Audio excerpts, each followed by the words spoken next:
Bismillahirrahmanirrahim. Qala al-musannifu rahimahullah ta'ala wa nafa'ana Allah bihi wa bi'ulumihi fid dharaini amin. Awwalu manuzila wa akhiru manuzila minal Qur'anil Karimi. Awal surah yang diturunkan dan akhir surah yang diturunkan dari Al-Qur'anil Karim.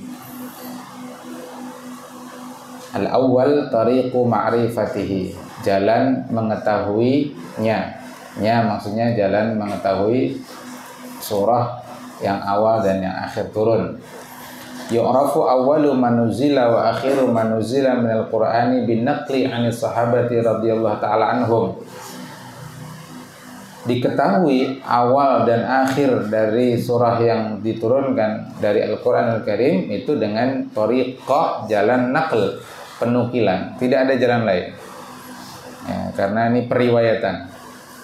Hanya dari jalur penukilan dari siapa? Dari para sahabat. Kenapa kok dari para sahabat? Alladzina syahadu nuzulal wahyi, karena mereka orang-orang yang menyaksikan turunnya wahyu. Wa arafu minan nabi sallallahu alaihi wasallam, dan mereka mengetahui dari Nabi sallallahu alaihi wasallam awwala manuzila wa akhira manuzila, apa yang awal dan apa yang akhir diturunkan dari Quran. Tsumma akhbaruna bihi, kemudian mereka mengkhabarkan kepada kita dengan penukilan tersebut. Ya, jadi satu-satunya thariqah untuk mengetahui mana surah pertama dan mana surah terakhir turun, naql minas sahabat. Maka kalau ada yang menuduh sahabat, ada yang menuding sahabat, mengatakan sahabat tidak adil, itu dampaknya besar, pengaruhnya besar. Itu akan berdampak kepada syariat, kepada agama. Jadi ada kelompok Syiah misalkan menuduh sejumlah sahabat tidak adil, seperti Abu Bakar, Umar, Utsman. Itu padahal banyak Quran diriwayatkan dari mereka, banyak hadis diriwayatkan dari mereka. Mencela mereka, menuduh mereka tidak adil, itu berdampak pada bahasa kampusnya itu dekonstruksi terhadap syariah, ya, perubuhan, peruntuhan terhadap agama. Maka i'tiqad kita Ahlus Sunnah wal Jamaah, kullu sahabatin udulun, seluruh sahabat itu adil, bisa dipercaya. Adil itu artinya dia muslim, dia balik, dia berakal, dia bertakwa. Nah, yang keempat itu dia bertakwa.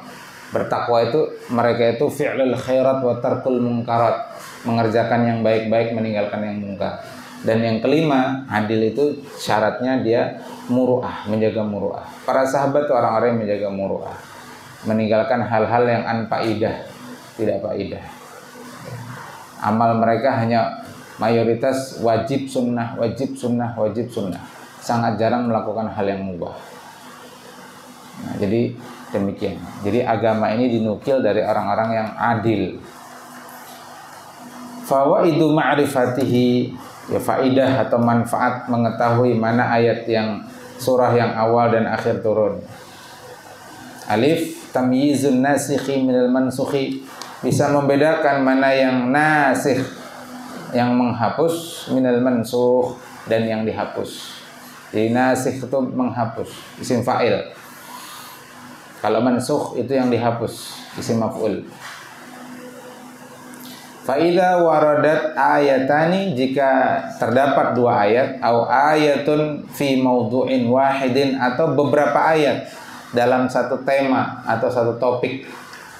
Wa kana al-hukmu fi ihda hadhil ayati yughayyirul hukma fil ukhra.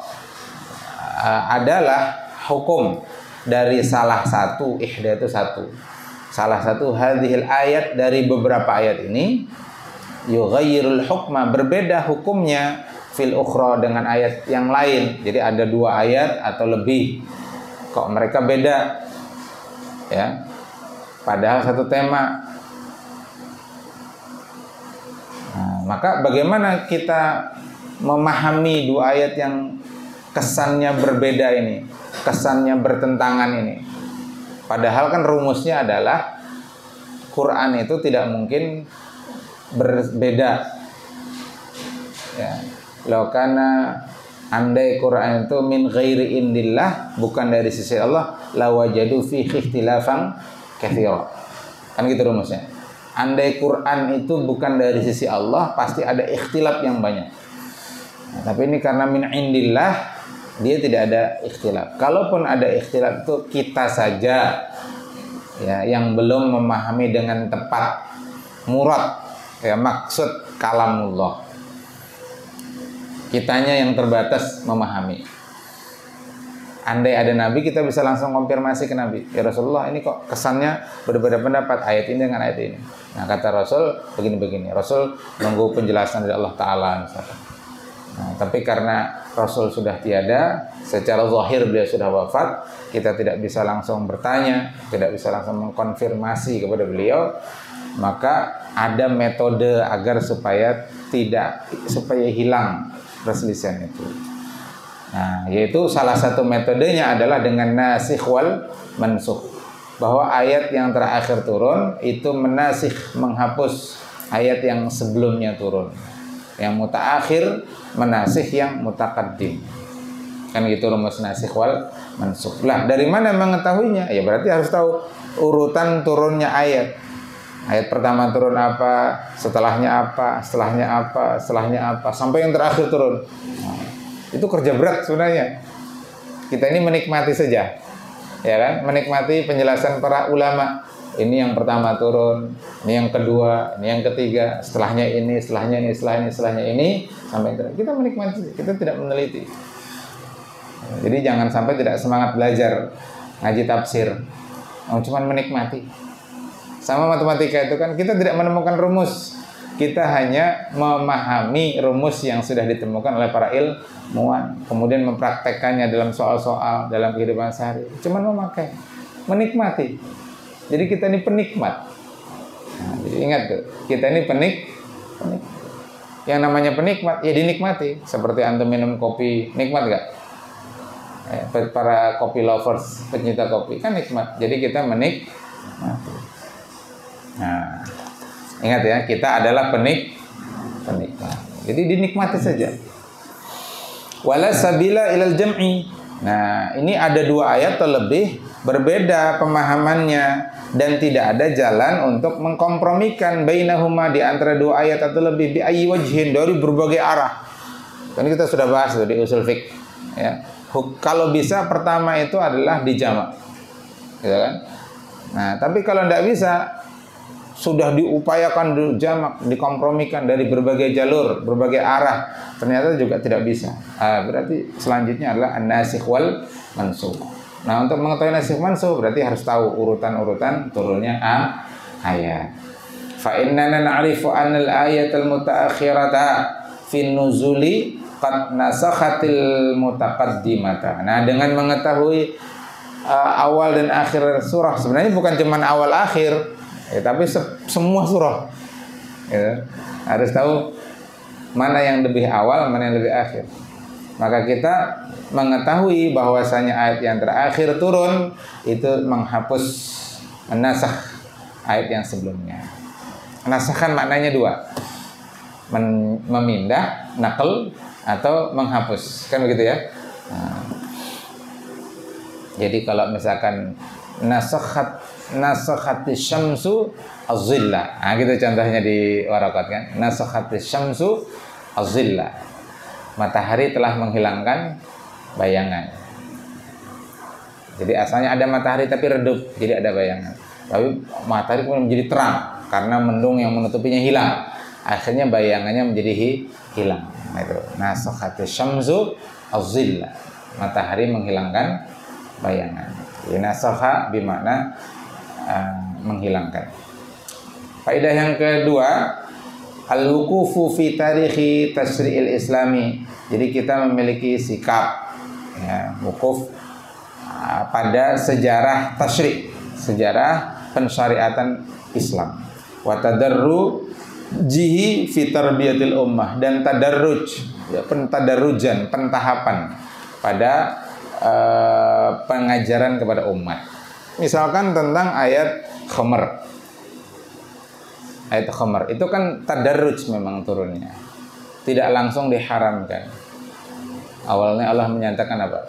Yas'alunaka 'anil khamri wal maisir. Mereka bertanya kepada engkau yang Muhammad tentang khamr dan maisir, minuman keras dan berjudi. Qul fihima itsmun kabir.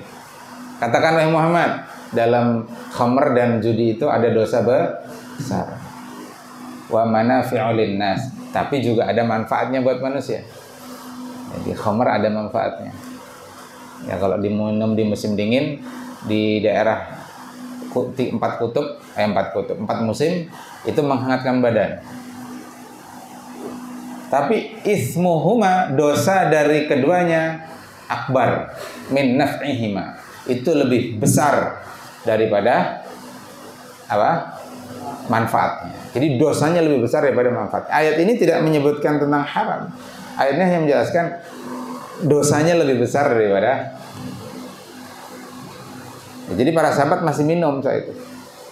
Sampai turun ayat innamal khamru wal maisiru rijsun wa amalus syaitan fajtanibuhu la'allakum tuflihun. Akhirnya apa? Seperti yang kita bahas di kitab Ilmu Qaimat.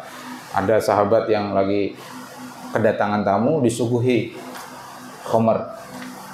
Akhirnya ada sahabat menyampaikan bahwa khamr sudah diharamkan sampai ayat fahal antum muntahun, maka apakah kalian tidak berhenti, tidak intiha dari minum khamr. Akhirnya apa?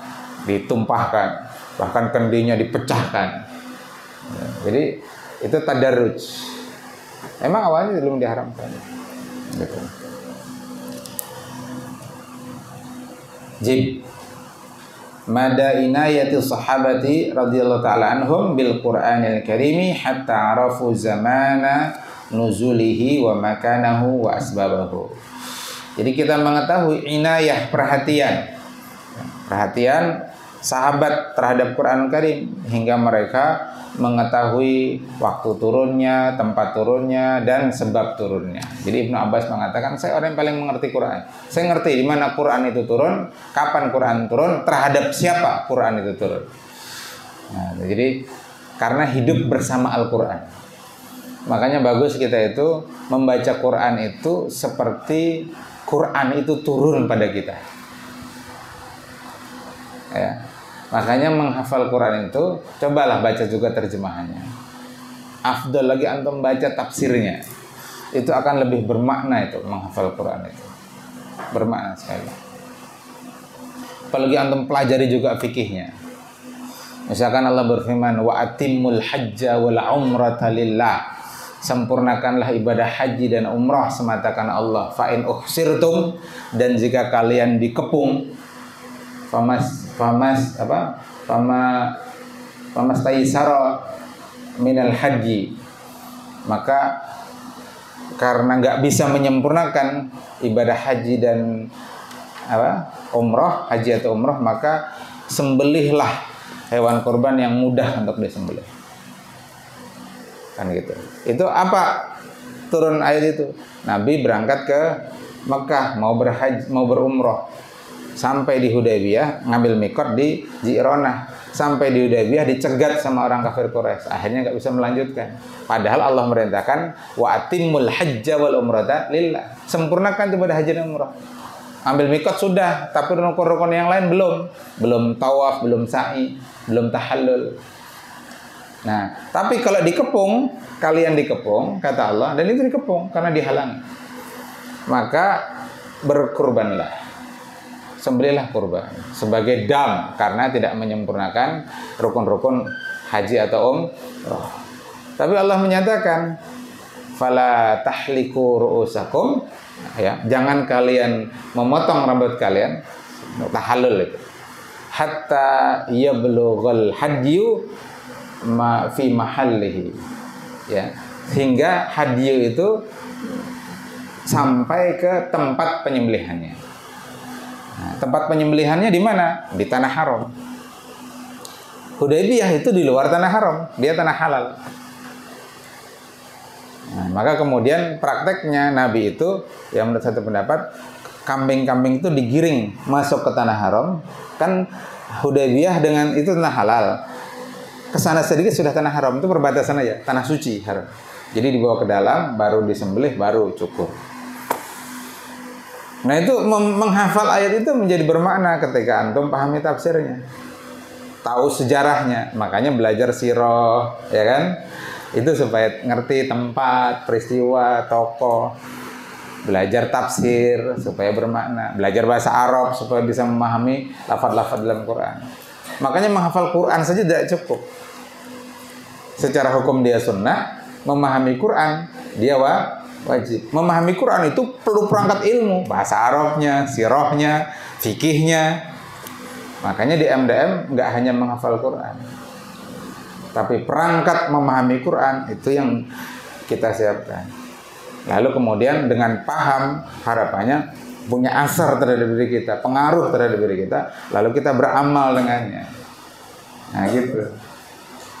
Jadi sebuah kekeliruan kalau pondok-pondok pesantren itu hanya menghafal, tapi tidak mempelajari perangkat memahami Quran. Itu namanya mendahulukan yang sunnah atas yang wajib. Ya. Nah itu tarikh tadi ya, sejarah. Termasuk perhatian para sahabat. Asalis yang ketiga, awwalu manuzila minal Quran. Apa yang pertama diturunkan Quran? Ittafaqal jumhuru ala anna awwala manuzila minal Quranil Karim bi itlaqin. Telah sepakat jumhur ulama bahwasanya yang pertama diturunkan dari Quran secara mutlak. Ini secara mutlak. Ya, adalah sadru suratil alaq atau sadra suratil alaq, adalah sadr ya. Inti dari surah Alaq yang 5 ayat pertama. Karena surah Alaq itu ada berapa sih ayatnya? Apa? Sampai fasjud itu berapa? Surah Al-Alaq berapa? 19. Nah ini 5 surah pertama. Ila qaulihi ta'ala jalla sya'nuhu 'allamal insana ma lam ya'lam. Dia Allah yang mengajarkan manusia dari apa yang tidak dia ketahui, tidak manusia ketahui. Fadalilu ala dzalika marwiya anna Aisyata ummil mu'minin. Dalil bahwa surah Al-Alaq itu surah yang pertama diturunkan adalah apa yang diriwayatkan dari Bunda Aisyah, ya, ibu orang-orang beriman radhiyallahu taala anha qalat, bahwasanya Bunda Aisyah itu berkata, awwalu ma budi'a bihi Rasulullah SAW minal wahyi, awal dari apa yang diturunkan pada Rasulullah dari wahyu. Budi'a itu bisa awal ya, bad'u awal pertama adalah ar-ru'yah as-salihah, adalah ar-ru'yatus salihatu finnaum, mimpi, pandangan yang benar, pandangan yang saleh ketika beliau tidur. Jadi tidurnya Nabi itu adalah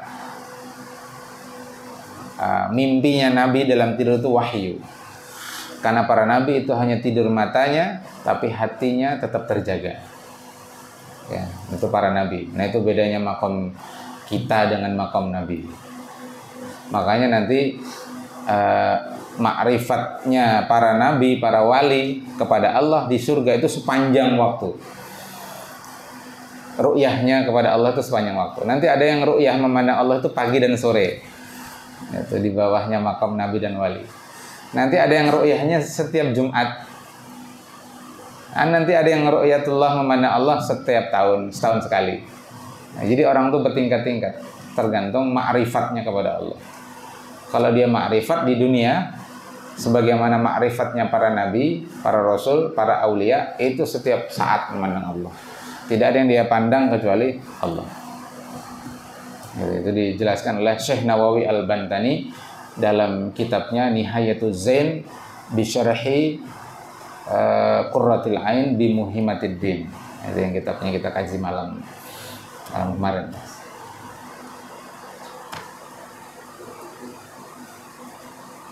Fakana la yara ru'yan illa ja'at mithlu falaqis subhi. Tidaklah beliau melihat dalam ru'yahnya itu, dalam pandangan beliau itu, kecuali seperti datangnya falaq mithlu falaqi subhi, seperti cahaya subuh. Tsumma hubbiba ilaihil khalaq, kemudian dibuat cinta, dibuat senang. Ya, beliau itu khalaq, senang menyendiri. Wa kana yakhlu bi ghari Hira'in, dan beliau menyendiri di gua Hira. Alhamdulillah kami sudah naik ke Jabal Nur ya, yang di sana ada Gua Hira. 1,5 jam naik. Tidak semua orang sanggup naik ke atas. Ya. Perlu perjuangan. Mudah-mudahan antum juga bisa naik ke sana. Fatih ke sana kemarin. Ya, memang kita setelah berkali-kali umroh ya, bahkan kita lupa berapa kali sudah umroh. Itu baru berkesempatan tuh umroh yang keberapa gitu. Ya, jadi karena antum berapa hari kemarin? 12 hari. 13 pulang pergi. Ya, itu ya kalau kita berangkat umrah berkali-kali itu nanti setiap berangkat tuh beda-beda anunya. Ya, pengen mengunjungi ini, pengen mengunjungi itu supaya terasai. Fayatahannatsu ay yata'abbadu. Beliau bertahannus, yaitu kata Bunda Aisyah ini kaulnya Bunda Aisyah, tafsiran dia yata'abbadu. Beliau beribadah fihi padanya di dalam Ghar Hira. Layali beberapa malam dawatul adat yang memiliki bilangan qabla ayyan zi'a, yakni sebelum ya'udu kembali, yanzi'a artinya kembali, ya'udu ada ya'udu ila ahlihi kepada keluarga beliau. Jadi beliau beberapa malam mabit nginap di Gua Hira baru balik ke istri beliau. Wa yatazawwadu lidzalik, kemudian beliau berbekal, bawa perbekalan, thumma yarji'u ila Khadijah, kemudian beliau kembali ke istri beliau, fa yatazawwadu limithliha, lalu bawa bekal seperti sebelumnya, hatta ja'al haqqu, hingga datanglah kebenaran menemui beliau, wa huwa fi ghari Hira, dan saat itu beliau sedang di Gua Hira. Fa ja'al malaku, datang saat itu malaikat Jibril, faqala, berkata, iqra, bacalah. Qala ma ana biqari, saya enggak bisa baca. Nabi kita ummi, yakni la qiraah wala kitabah, enggak bisa baca, enggak bisa nulis. Jadi Quran itu steril dari tulisan Nabi. Nah, itu hikmahnya Nabi ummi.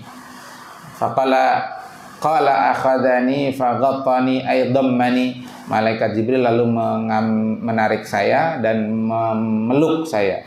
Hatta balagha minil juhda, sampai saya itu kesulitan bernafas. Summa arsalani, kemudian dia Jibril melepasku, faqala iqra, ini yang kedua, lalu kembali berkata iqra, faqultu ma ana biqari, saya enggak bisa baca, fa akhadani faghattani atsaniyah. Yang kedua, hatta balagha minni al-juhda, summa arsalani faqala iqra, ini yang ketiga, faqultu ma ana biqari, fa akhadani faghattani atsalitsah, ditarik lalu dipeluk untuk yang ketiga kalinya, summa arsalani, kemudian melepasku, kemudian Jibril mentalqin, membimbing Nabi kita dengan iqra bismi rabbikal ladzi khalaq. Bacalah. Baca bukan sembarang baca, tapi bacalah dengan nama Tuhanmu. Bacalah dengan bismillah ar-Rahman ar-Rahim. Bacalah dengan berharap mendapatkan ampunan dan rahmat dari Allah. Bacalah dengan berharap mendapat hidayah dari Allah. Akan begitu. Makanya akhirnya fasjud waqtarib. Sujudlah dan mendekatlah kepada Allah. Karena membacanya dengan bismillah, karena Allah ya, alladzi khalaq, yang Allah itu mencipta, khalaqal insana min alaq, yang mencipta manusia dari alaq, dari sesuatu yang menggantung. Iqra wa rabbukal akram, bacalah Tuhanmu yang akram, yang paling mulia. Al-hadis. Akhiru manuzila minal Quran, dan yang terakhir di Quran as-sahih, yang sahih, yang benar, as-sahihu, yang benar, anna akhira manuzila minal Quran al-itlaq, bahwa yang terakhir turun dari Quran secara mutlak, wa qauluhu ta'ala, adalah firman Allah Ta'ala dalam surah Al-Baqarah ayat 281, ayat, hafali ayat ini ya, fahfazu hadhil ayat, hafalkanlah oleh kalian ya bunaya hadhil ayat ini. Wattaqu yauman turja'una fihi ilallah, takutlah kalian pada satu hari kiamat, turja'una, kalian dikembalikan, fihi, pada hari itu, ilallah, pada Allah. Tsumma tuwaffa kullu nafsin ma kasabat wa hum la yuzlamun. Itu lanjutnya. Tsumma tuwaffa, kemudian dipenuhi secara sempurna, wafa, ya, tepat janji, dipenuhi sesuai janji. Tsumma tuwaffa kullu nafsin, setiap jiwa, Jadi setiap kita nanti dikembalikan kepada Allah, kemudian ditunaikan oleh Allah jiwa kita masing-masing. Nafs, ya, makanya ketika meninggal, ya ayyatuhan nafsul mutmainnah. Jadi nafs itu yang nanti dipertemukan lagi dengan jasad kita yang sudah hancur, yang sudah lapuk. Lalu kemudian itulah turja'un, tempat kembali kepada Allah, mempertanggungjawabkan seluruh amal kita. Makanya tadi summa tuwaffa, kemudian ditunaikan secara sempurna. Kullu nafsin, setiap jiwa, maka kasabat, terhadap apa yang telah mereka perbuat dulu di dunia. Ya, in khairan fa khairun, jika dia melakukan kebaikan, dia mendapatkan kebaikan. Wa in syarran fa syarrun, kalau dia melakukan keburukan, dia juga akan dapat balasan atas keburukan. Itu kalimat yang bagus ya. In khairan fa khairun, wa in syarran fa syarrun. Nah, yang belajar Qiraatul Kutub nanti kita akan ulas itu i'rabnya.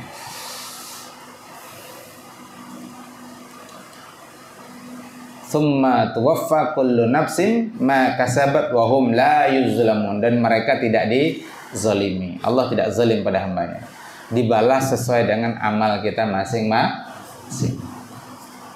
Faqad nazalat hadhil ayatu, sungguh ayat ini telah turun qubaila. Nah, qubail itu bentuk tasghir dari qablu. Jadi qablu itu sebelum, kalau qubail itu sebelum tapi sangat dekat. Nah, makanya tasghir. Ada istilahnya isim tasghir. Kalau ada khadim, khudaim, khuwaidim, ada kitab, ada kutaib, ada hirrah, ada hurairah. Ya. Nah, ini qubail, sangat dekat, hampir wafatnya Nabi, gitu maksudnya. Makanya disebut bitis ilayalin faqat. Jadi ayat ini turun hanya 9 hari sebelum wafatnya Rasul. Amma qauluhu ta'ala, adapun firman Allah Ta'ala, al-yawma akmaltu lakum dinakum wa atmamtu alaikum ni'mati wa raditu lakumul islam madina, yang sering antum pelajari mungkin di buku-buku SD, yang SMP, di buku agama SMP, dikatakan ayat yang terakhir turun adalah ayat ini, surah Al-Maidah ayat 3, faqad nazalat qabla wafatin nabi. Itu sungguh telah turun qabla, bukan qubail, ya, beda. Qabla wafatin nabi bi aktsara, lebih dari min syahraini, lebih dari 2 bulan. Ada yang mengatakan 81 hari dalam kitab Al-Manar fi Ulumil Quran karangan Syekh Ali Al-Hasan. Ya, dan itu fi hajjatil wada. Nah, kita tahu kan hajjatul wada. Haji wada itu bulan apa? Zulhijjah. Nabi wafat bulan Rabiul Awal, jadi Zulhijjah. Habis itu apa? Muharram, Safar, Rabiul Awal. Ada hampir 3 bulan. Makanya disebut bi aksara min syahrain, lebih dari 2 bulan. Bahwa itu diturunkan di Hajjatul Wada, kita sudah sama-sama tahu. Ya kan? Berarti ini menegaskan bahwa al-yauma akmaltu lakum dinakum itu bukan ayat yang terakhir turun. Yang terakhir turun tadi apa? Wattaqu yauman turja'u fihi ilallah tsumma tuwaffa kullu nafsin ma kasabat wa hum la yuzlamun. Ya, fahfadhu hadhil ayah ya bunayya. Fi hajjatil wada yauma Arafah, pada hari Arafah, fi sanatil asyirah, pada tahun ke-10 lil hijrah. Hadza akhiruhu wa sallallahu sayyidina Muhammadin sallallahu alaihi wasallam. Subhanakallahumma bihamdik asyhadu an la ilaha illa anta astaghfiruka wa atubu ilaik. Hadanallahu wa iyyakum ajma'in wa afa minkum. Assalamualaikum warahmatullahi wabarakatuh.